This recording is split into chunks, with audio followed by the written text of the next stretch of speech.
All right, Drew. Why don't you tell me the history of the Scarab starting back in 1987? Well, um, a guy called me from Memphis, Tennessee, wanted a pair of mufflers and for his boat, and I sold them. And I asked him. I said, "Where do you buy a Scarab?" Because he owned a Scarab, and he referred me to a dealer in Memphis, Tennessee. And sure enough, the guy flew up, and we did the deal and ordered the boat. How about you tell me once you got the boat, what did you start doing to it once it landed in your hands? Well, first of all, it had to be Ford powered, since I worked for Ford Racing at the time, and all the boats supplied at that time were Chevrolet powered. So I couldn't order the boat with no power. I had to order it with power. So I ordered the smallest Chevrolet motors and took them out immediately when I got here and built two original Ford motors for it.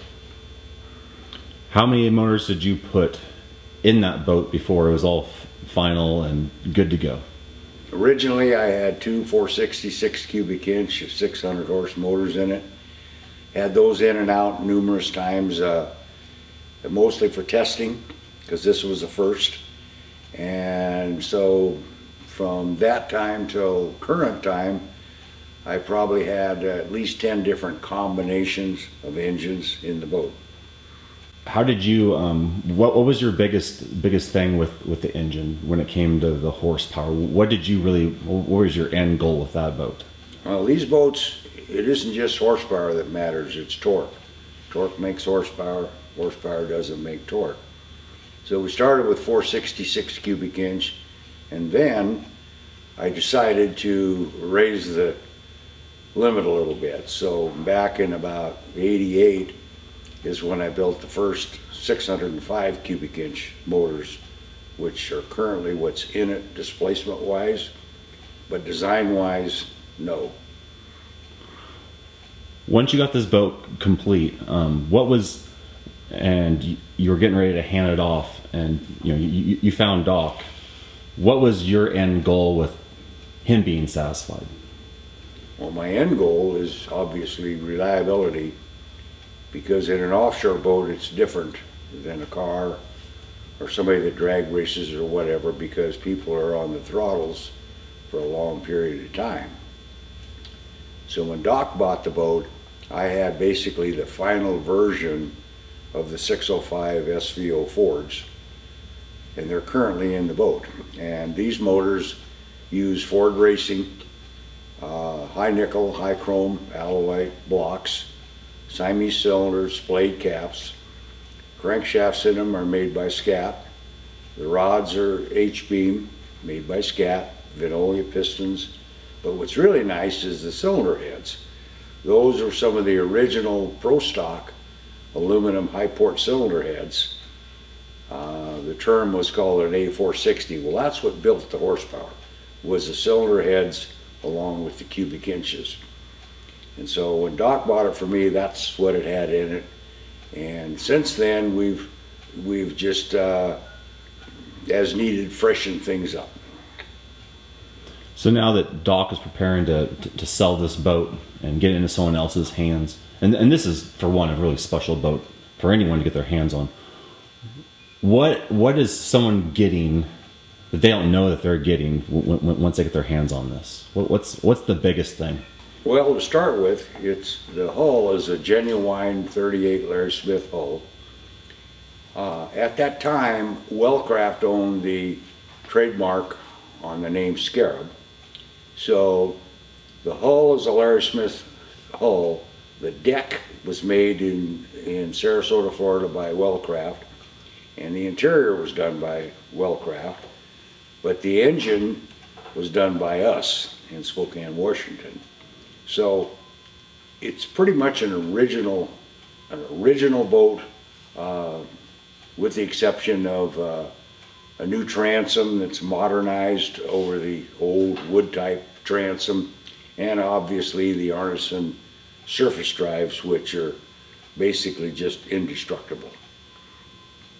So with everything that you've said, just with the engines, what is the value of that if someone's going to have to replace that in this day and age?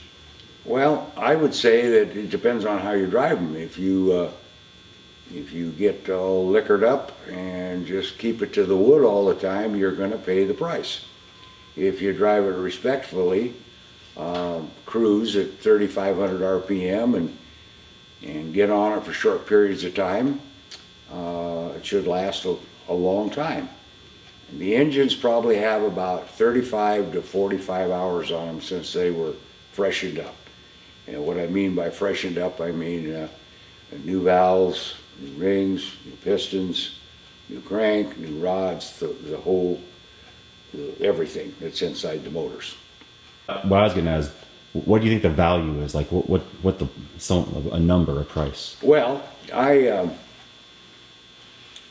I've been building engines for 60 years. I'm 77 years old. And I can tell you right now that these motors today, no matter where you went in the country with the components that are in them, are going to cost you $100,000 each in today's world. So that's something to think about. So you want to keep things together, and when you need maintenance, do it so that you don't have to go through that. And then if you were going to get your hands on this particular Scarab, what would it cost to get that without the engines?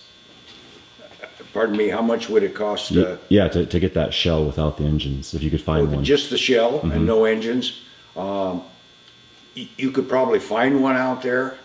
There are a few around, and I'm thinking in just the hull, less the motors, and we'll call it the motors and drives, probably in the 50, 60 range. But there's none out there in this type of condition. This is a freshwater boat, which simply means where we live up here, we run it 2-3 months a year, and the rest of it sits. So I doubt very seriously if a person would ever find anything close. And I might add too, this was the only genuine black 38 Scarab ever built. So why don't you tell me what's original in the boat, and then what you have replaced on it? Okay. The boat, as I mentioned earlier, is an original black gel coat boat. But the deck and the sides have been painted with black Emron. And the bottom has been speed coated. That's a graphite to increase your speed a few miles an hour. The upholstery is original from '87. And the gauges are original from '87. They're Kaiser Medallion gauges, which Kaiser Medallion only made them for marine and aircraft. And currently they don't make them anymore. The cabin has been modernized, updated down underneath. And the engine room is been completely redone from when the boat was purchased in '87. And some of it I did, the majority of it Doc did himself. He's an expert rigger, I'll call it, down in there. But a lot of changes were made when Doc put the Arneson drives in. We had to move the motors back a foot. And so obviously everything had to be repositioned in the boat. And so Doc handled most of that.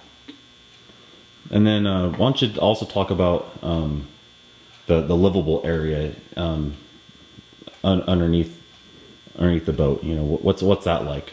Well, that's pretty standardized for a 38-40 footer. It's got a deep V berth up front, which 2 people could easily sleep. And then it's got 2 couches per se, and refrigerator, and sink. No bathroom, so porta potty would have to be used there. And one more thing, why don't you just give one solid memory that you have of it and that stands out the most? Well, probably were the memories is when Hot Boat decided to do a story on this boat back in '89. That's probably one of the fondest memories that I had of this boat.